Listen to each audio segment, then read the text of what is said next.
다 같이 사도신경으로 신앙 고백 드리겠습니다. 전능하사 천지를 만드신 하나님 아버지를 내가 믿사오며 그 외아들 우리 주 예수 그리스도를 믿사오니 이는 성령으로 잉태하사 동정녀 마리아에게 나시고 본디오 빌라도에게 고난을 받으사 십자가에 못 박혀 죽으시고 장사한 지 사흘 만에 죽은 자 가운데서 다시 살아나시며 하늘에 오르사 전능하신 하나님 우편에 앉아 계시다가 저리로서 산자와 죽은 자를 심판하러 오시리라. 성령을 믿사오며 거룩한 공예와 성도가 서로 교통하는 것과 죄를 사하여 주시는 것과 몸이 다시 사는 것과 영원히 사는 것을 믿사옵나이다. 아멘. 오늘 우리에게 주신 하나님 말씀은 신약성경 로마서 4장 17절과 18절의 말씀입니다. 신약성경 244페이지에 있는 로마서 4장 17절과 18절의 말씀, 신약성경 244페이지에 있는 로마서 4장 17절과 18절 말씀을 제가 읽어 드리겠습니다. 기록된 바 내가 너를 많은 민족의 조상으로 세웠다 하심과 같으니 그가 믿은 바 하나님은 죽은 자를 살리시며 없는 것을 있는 것으로 부르시는 이시니라. 아브라함이 바랄 수 없는 중에 바라고 믿었으니 이는 내 후손이 이 같으리라 하신 말씀대로 많은 민족의 조상이 되게 하려 하심이라. 아멘. 오늘 주신 말씀을 가지고 믿음의 모델이라는 제목으로 말씀의 은혜를 함께 나누려고 합니다. 흔히 아브라함을 믿음의 조상이라고 부릅니다. 이 믿음의 조상이라고 하는 말이 오늘 본문에 나오는데 여기서 조상이라고 하는 말이 나오는데 원어적 의미로는 뿌리라고 하는 의미가 있다고 합니다. 즉 조상, 뿌리, 우리 말로도 충분히 왜 그런지 의미가 이해가 갈 겁니다. 그런데 이 뿌리라는 말이 또 다른 표현으로 의미로서 해석될 수 있는데 그것이 바로 모델이다. 즉 본이 된다라고 할 때 저 사람처럼 저 사람을 너의 인생의 모델로 삼아라 이렇게 말할 때 그런 의미로서 아브라함을 우리의 믿음의 모델로 삼아야 된다라고도 오늘 본문 말씀에서 해석할 수 있다는 것을 생각하면서 오늘 말씀의 의미를 함께 나누려고 합니다. 바울은 로마서 4장을 통해서 아브라함의 믿음에 관해서 우리에게 얘기해 주는데 로마서 4장을 크게 두 부분으로 나눌 수 있습니다. 1절부터 16절까지를 전반부, 그리고 17절 이후를 후반부로 얘기할 수 있는데 전반부는 우리가 어제 살펴봤지만 이신칭이라고 하는 법칙을 설명하기 위해서 아브라함 이야기를 했다고 할 수 있고, 그렇다면 이제 17절부터 나오는 후반부 얘기는 무엇이냐면, 그렇다면 우리에게 이신칭이, 구약에도 이신칭이가 있었다는 대표적인 예가 바로 아브라함인데 아브라함이 가졌던 믿음은 어떤 내용이냐, 구체적으로 디테일하게 아브라함은 어떤 믿음을 가지고 있었고 아브라함의 믿음은 어떤 믿음이라고 해석하고 설명할 수 있느냐를 설명해 주는 그 내용이 바로 후반부의 내용이라고 말할 수 있습니다. 여러분, 아브라함은 이스라엘 민족에게는, 특별히 유대인들에게는 어떤 존재입니까? 우리나라 사람들이 단군 할아버지가 우리의 조상입니다 이렇게 얘기하듯이 유대인들에게 있어서는 아브라함이 그런 존재입니다. 우리 육신의 조상, 우리 대대로 우리 할아버지, 아주 우리의 조상, 육신의 조상은 아브라함이야 라고 하는 것이 그들에게는 대표적인 자랑이었는데, 성경이 말하기를 유대인들에게는 육신의 조상인지 모르겠지만 유대인이나 헬라인이나 차별 없이 믿음으로 의롭다 하심을 받고 그것이 아브라함의 믿음에서부터 하나님이 그것을 설명하고 계시기 때문에 아브라함은 헬라인, 유대인 가릴 것 없이 모든 믿는 자들에게 믿음의 조상이 된다라고 얘기하십니다.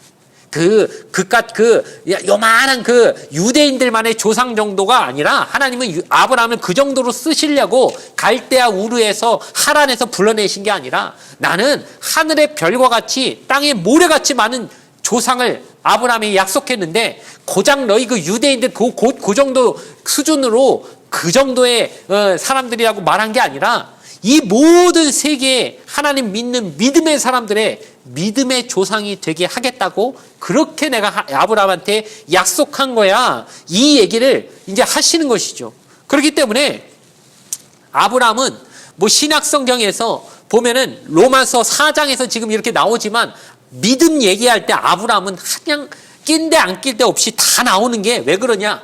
아브라함은 공식적으로 믿음의 조상이기 때문입니다. 믿음 얘기하려고 하면 믿음의 모델 얘기를 하려면 아브라함 얘기를 안 할 수가 없기 때문에 그래서 참 재밌지만은 아브라함은 어디도 나오냐면 갈라디아서에도 나오고 야고보서에도 나오고 히브리서에도 나오고 안 나오는 데 없이 그냥 다 나오는 요즘 한참 인기 많은 슈퍼스타들 보면은 텔레비 여기 틀어도 나오고 저기 틀어도 나오고 유튜브 틀어도 나오고 막 여기저기 출연하는 거 있지 않습니까? 왜 그렇습니까? 막 겹치기 출연하고 왜 그렇습니까? 인기가 많으니까요. 그 사람은 반드시 요즘 트렌드에 의하면 이 사람 얘기 안 할 수가 없기 때문에 항상 어디를 틀어도 그 사람이 나오는 것처럼 아브라함도 얼마나 인기가 많은지 성경에 보면 여기도 나오고 저기도 나오고 아브라함 나오는 본문만 해도 성경에 무지하게 많을 만큼 그런데 오늘 로마서에도 역시 아브라함이 나오는 겁니다. 여러분 그게 아브라함이 대단하다고 아브라함이 엄청 우리하고는 다른 성정도 다른 우상시하는 그 정도로 대단한 사람으로 떠받들려고 그러는 게 아니라 아브라함도 우리랑 똑같은 성정을 가진 사람이죠. 그런데 바울이 가끔 서신서에서 성도들에게 뭐라고 말하냐면 너희는 나를 본받으라고 얘기할 때가 있습니다. 그것도 오해하면 또 바울 사도가 엄청 교만한가 보다. 얼마나 믿음이 대단하다고 자기를 본받으라고 그렇게 얘기하나 싶지만 정확하게 읽어야죠. 그 앞에 뭐라고 표현이 되어 있냐면 내가 그리스도를 본받은 것처럼 너희는 나를 본받으라고 얘기합니다. 이 말을 정확히 이해해야지요. 예전에 학교 다닐 때 운동장에서 조회 해보신 경험이 다 있겠지만 조회할 때 항상 줄을 똑바로 서라고 하지 않습니까? 줄 똑바로 서는 법이 무엇이죠? 내 앞에 사람 머리만 잘 쳐다보면 됩니다. 내 앞에 사람의 머리를 쳐다봐야지 내 앞에 사람의 머리가 보이면 줄이 똑바르지 않은 것이죠. 그러니 우리 눈이 똑바로 서 있다는 상태가 되려면 내 앞 사람만 똑바로 쳐다보면 됩니다. 그럼 그 앞 사람은 누구 쳐다보고 있을까요? 또 자기 앞 사람 쳐다보고 있겠죠. 그런즉 우리는 내 앞에 사람을 잘 보면 되는데 결국 끝에 가서는 우리가 바라봐야 될 분, 우리가 따라가야 될 분은 예수님이시지만 예수님을 본받았던 바울을 우리가 또 본받으면 우린 역시나 예수님을 제대로 보고 있는 것과 마찬가지이기 때문에 바울이 나를 본받아라. 나는 예수님을 본받을 테니까 이렇게 말하는 의미를 우린 잘 기억할 것입니다. 아브라함도 마찬가지입니다. 우리가 아브라함을 믿음의 모델로 삼아서 아브라함의 믿음을 본받아야지 하는 것은 아브라함이 신처럼 대단하다는 차원이 아니라 아브라함은 그렇게 하나님을 믿었기 때문에 우린 그 믿음의 모델이 되는 아브라함을 본받으면 그것이 결국 아브라함의 믿음을 본받아서 하나님을 직접적으로 믿는 믿음의 온전한 모습이 될 것이기 때문에 우리가 믿음의 모델로서 아브라함을 바라보는 것입니다. 마찬가지로 우리 역시 누구에게 믿음의 모델이 되어야 되겠습니까? 내 뒤에 오는 사람들, 그 사람들이 우리 뒤통수를 보고 이제 줄을 서야 되는데 우리가 똑바로 안 하면 우리가 제대로 된 신앙의 모델을 보여주지 않으면 그들이 잘못 줄 설 수 있기 때문에 잘못된 신앙으로 빠질 수 있기 때문에 우리 신앙인들에겐 공통적으로 믿음의 모델이 되어야 되는 그런 사명이 있다는 걸 잊지 말아야 됩니다. 그러니 믿음의 모델에선 원족격인 우리 아브라함 선생님을 우리가 바라보지 않으면 그분의 믿음을 제대로 그 믿음을 분석해서 어떤 믿음이었는지 알아보지 않으면 우리가 믿음의 모델이 되는데 영 부족해지지 않겠습니까? 그러니 오늘은 아브라함의 믿음은 어떤 믿음이었는지 조금 살펴보고 나서 우리가 그런 믿음의 모델이 되어야 되겠다. 아브라함을 믿음의 모델 삼아 후대의 사람들에게 나는 아브라함의 믿음을 본받았으니 너희도 내 믿음 본받으라고 할 만큼 믿음의 모델이 되어지시는 저와 여러분 되어지기를 주님의 이름으로 부탁을 드리겠습니다. 그렇다면 아브라함의 믿음은 어떤 믿음이었느냐? 그냥 크게 두 가지로 살펴보려고 하는데 첫 번째는 하나님과 인격적인 만남을 가졌던 믿음이었다는 것이죠. 오늘 우리가 읽은 본문의 말씀 보면 아브라함은 어떤 하나님을 믿었다고 되어 있습니까? 그가 믿은 바 하나님은 죽은 자를 살리시며 없는 것으로 있는 것을 부르시는 이시니라. 바랄 수 없는 중에 바라고 믿었으니, 이렇게 얘기하지 않습니까? 이 의미가 여러분 하나님은 죽은 자를 살리시고 없는 것을 있게 하시고 막 이 말만 들어보면 되게 있어 보이고 말이 표현이 멋있다고 생각되길지 모르겠지만, 아브라함에게 있어서 이건 그저 말만 나불나불거리는 그런 표현에 불과한 상황이 아니라, 아브라함은 인생의 구비마다 이런 하나님을 믿을 수밖에 없는 인생의 역경과 환경이 있었고, 그럴 때마다 하나님과 동행하면서 이 모든 인생의 고락을 이겨냈기 때문에 그가 믿은 하나님은 이런 하나님이었다고 고백할 수 있었다는 것이죠. 생각해 보시기 바랍니다. 아브라함이 하나님 약속 믿고 저 하란 땅에서부터 가나안 땅까지 왔는데, 하나님이 그렇게 아들 주시겠다고 해놓고는 아들도 안 주시고, 나중에 이제 몸이 늙어가가지고 나는 이제 100살, 내 아내는 90살, 인간적으로는 죽은 몸이나 다름없는 이 상태가 됐는데, 이제 와서 주신다고 내 몸이 자식 생길 수나 있나? 내 아내가 이제 다 늙어갖고 할머니 됐는데 애를 뵐 수나 있나? 이제 끝났어, 우리는. 우리 이제 구제불능, 더 이상 우리는 애를 가질 수 없어. 포기할 수밖에 없는 상황에 하나님이 오셔가지고 내년 이맘쯤에 내 아내에게 아들이 있을 것이다 얘기했을 때, 그때 하나님의 그 약속을 믿었다는 거 아닙니까? 그러니 하나님이 바랄 수 없는 중에 바라는 믿음이었고, 없는 것을 있는 것으로 부르시는 이시고, 나중에 죽은 자를 살리시는 하나님이란 건 언제 또 그 믿음이 발휘됩니까? 100세나 돼서 주신 아들, 이제 눈에 넣어서 안 아픈 그 자식을 하나님이 모리아산에 가서 바치라고 하실 때, 그 명령을 받으면서 아브라함이 속으로, 하나님 차라리 죽이려면 100세나 된 이 늙은이 나를 데려가시지, 앞길도 창창한 내 아들 하나밖에 없는 자식 저걸 하나님 받으신다고 얼마나 마음속으로 힘들었겠습니까? 근데도 하나님은 앞에 그 이삭을 데리고 가서 모리아산에 가서 묶은 다음에 칼을 들어서 그를 찌르려고 할 때, 성경에 기록되어 있지 않습니까? 아브라함은 그 이삭이 하나님이 그를 죽은 자 가운데서 살릴 줄로 믿어서 그 행동을 했다고 얘기하고 있지 않습니까? 이게 그냥 아브라함이 믿음도 없이 이판사판, 나도 모르겠다. 너 죽고 나면 하나님이 어떻게 하시는지 나도 모르겠고, 죽이라니까 나도 죽이는 거야 하는 식으로 그냥 인생 다 포기하는 채로 그렇게 찌르는 것이 아니라, 내가 이 자녀를 죽이더라도 하나님은 죽은 자도 살릴 수 있는 능력이 있다는 걸 난 믿기 때문에 믿음으로 그 행위를 했다고 얘기하는 것이죠. 그러니 아브라함의 믿음은 그저 성경의 글자로 나와 있는 그냥 이 정도 우리가 보고 이렇게 입술로만 이렇게 말하는 수준의 믿음이 아니라, 전 인생에 걸쳐서 하나님과 함께 살면서 하나님과 인격적인 관계가 맺어진 상태에서 자기의 인생의 체험에서부터 우러나오는 믿음이었다는 사실을 우리가 기억하며, 우리의 믿음도 결국 내 인생 스토리에 하나님이 어떻게 개입하시는지, 내가 고백해야 될 하나님은 어떤 하나님인지 우리가 끊임없이 인생을 살면서 내가 고백하는 하나님을 우리는 끊임없이 생각해야 될 것이고, 어떻게 하나님은 내 인생에 개입하셔서 나를 여기까지 끌고 오셨는지 늘 잊지 말고 반추해보고 돌아보면서 하나님을 믿음으로 바라보려고 끊임없이 나아가는, 내 인생의 동반자로서 내 인생을 이끌어주시는 인도자여 목자로서 하나님을 생각하는 믿음 되기를 주님의 이름으로 간절히 부탁을 드리겠습니다. 두 번째로 아브라함의 믿음은 어떤 믿음이었느냐면, 하나님의 신실하신 하나님을 믿는 믿음이었다는 것입니다. 여러분, 우리가 흔히 신실하다는 말을 요즘 너무 남용하는 것 같습니다. 막 쓰는 것 같습니다. 신실하신 하나님, 그런데 우리가 가끔 어떤 사람을 가리켜서도 저분은 참 신실해, 저 집사님 참 신실해, 저 권사님 진짜 신실하신 분이야라고 함부로 잘못 쓸 때가 있는데, 여러분, 함부로 사람에게는 쓸 수 없는 단어가 바로 신실하다는 것을 우리가 꼭 기억해야 합니다. 신실은 하나님에게만 쓸 수 있는 표현이지 사람은 감히 신실할 수가 없다는 사실을 우린 반드시 기억하고 조심해야 될 것입니다. 저도 감히 말씀드릴 수 있는데 저는 절대 신실할 수가 없습니다. 저는 신실할 능력도 없는 존재입니다. 여러분, 왜 신실하다는 것은 하나님만이 가능하시냐면, 이 신실하다는 것은 단지 성격이 좀 좋고 사람이 말이 신뢰감이 있고 저 사람은 한 말은 지켜 약간 이런 식으로 뭔가 약속 잘 지키는 이 정도의 수준이 신실한 게 아니라, 신실하다는 것은 뭔 얘기냐면 성품도 분명히 신뢰감이 있어야 되겠지만 그 약속을 반드시 어떤 상황에서도 지킬 수밖에 없는, 지키려고 하면 반드시 지키게 되는 능력까지 같이 있어야만 가능한 것이기 때문에 신실할 수 있는 분은 하나님밖에 없다는 것을 우린 인정해야 됩니다. 그래서 아브라함도 이렇게 얘기하죠.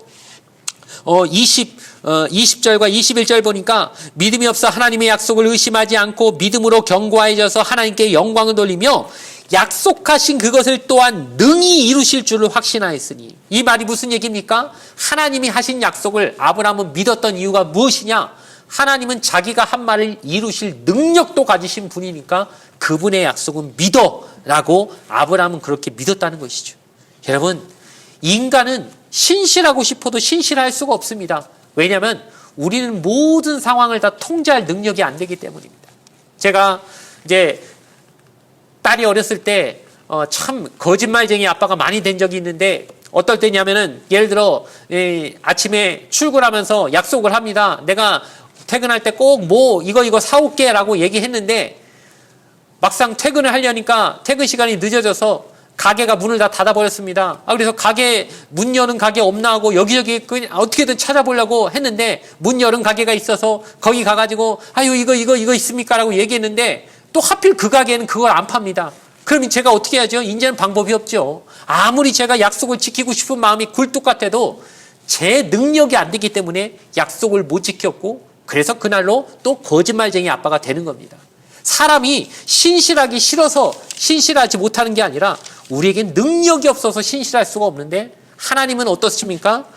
하나님은 한 번 뱉은 약속을 어기지 않으시는 이 놀라운 신실한 성품이 있으실 뿐만 아니라 그 약속을 지킬 능력까지 있으시기 때문에 하나님의 약속은 절대 변하지 않는다는 것이죠. 믿음을 준다는 것입니다. 믿을 수 있다는 것입니다.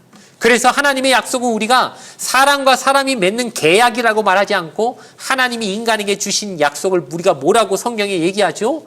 언약이라고 얘기하는 겁니다.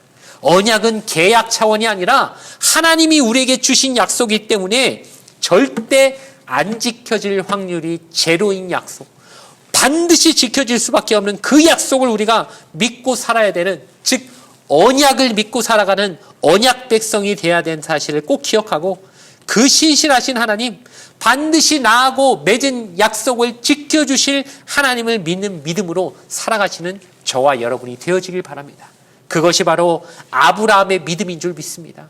인생의 구비마다 함께 하신 하나님을 믿는, 인생의 모든 상황에서 동반자이셨던 하나님을 믿는 믿음이 되어지시길 바라고, 또한 반드시 한번 나한테 주신 그 약속, 어떤 상황에서도 반드시 지키실 것을 믿는 신실하신 하나님을 믿는 믿음으로 살아가시는 저와 여러분이 되어지기를 주님의 이름으로 간절히 축원을 드리겠습니다. 잠시 기도드리겠습니다. 좋으신 아버지 하나님, 감사합니다. 믿음의 조상 아브라함의 믿음을 살펴보게 하여 주시고, 그 아브라함의 믿음이 그저 지식적인 믿음이 아니고 그냥 성경을 보고 달달 외운 믿음이 아니고 인생의 순간순간마다 하나님이 개입하시는 그 놀라운 체험에서부터 비롯된 믿음이었음을 우리가 살펴보며, 우리도 이런 하나님을 믿을 수 있게 하여 주시고, 내 인생에 나를 도와주시고 함께 하셨던 하나님, 그 나에게 주신 약속을 끝까지 지켜주셨던, 그리고 앞으로도 지키실 신실하신 하나님을 믿고 고백할 수 있는 저희의 신앙생활 되게 하여 주시옵소서. 그리하여 내 믿음, 내 믿는 내 대에서 끝나면 안 되지 않겠습니까? 우리 자손들, 내 뒤에 올 믿음의 후배들에게도 우리도 믿음의 모델이 되어질 수 있는 그런 아름다운 발걸음 해나갈 수 있도록 성령 하나님 붙잡아 주시고 오늘도 함께 하여 주시옵소서. 감사드리며 거룩하신 예수님의 이름으로 기도드리옵나이다. 아멘. 주기도문으로 예배를 모두 마치겠습니다. 하늘에 계신 우리 아버지여, 이름이 거룩히 여김을 받으시오며 나라가 임하시오며 뜻이 하늘에서 이루어진 것 같이 땅에서도 이루어지이다. 오늘 우리에게 일용할 양식을 주시옵고 우리가 우리에게 죄 지은 자를 사하여 준 것 같이 우리 죄를 사하여 주시옵고 우리를 시험에 들게 하지 마시옵고 다만 악에서 구하시옵소서. 나라와 권세와 영광이 아버지께 영원히 있사옵나이다. 아멘.